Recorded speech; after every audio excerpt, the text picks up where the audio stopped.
So మనము జీవామృతం తయారు చేసుకోవడానికి కావాల్సిన పదార్థాలను చూద్దామండి. ఎందుకు జీవామృతం ఇవ్వాలన్నది మనము తయారు చేసిన తర్వాత మొక్కల్ని చూస్తూ మనం డిస్కస్ చేద్దాం.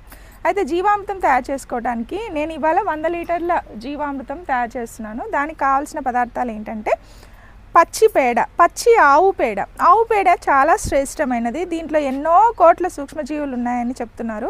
సో మనం ఈ సూక్ష్మజీవులన్నీ మట్టిలో మనం అందిస్తాం కాబట్టి మట్టి చాలా సారవంతం అవుతుంది. దీనికోసం 100 లీటర్ల కోసం మనము 5 కిలోల పచ్చి ఆవు పేడను తీసుకోవాలి. పచ్చి ఆవు పేడ అంటే మనము అంటే నిన్న సాయంత్రము తీసుకున్నదైనా పర్వాలేదు. మనం ఈరోజు తయారు చేస్తున్నాం అనుకోండి, నిన్న సాయంత్రం తీసుకోవచ్చు, లేదా ఈరోజు మార్నింగ్ మనం కలెక్ట్ చేసుకున్నదనమాట. అలా అని మనం లేట్గా అంటే ఇప్పుడు తీసుకొని 2 రోజుల తర్వాత తయారు చేయకూడదు. సో అట్లా మనం ఫ్రెష్గా ఉన్నటువంటి పచ్చి ఆవు పేడను మనం తీసుకోవాలి. దేశీ ఆవు పేడ అయితే ఇంకా మంచిది, శ్రేష్టమైనది.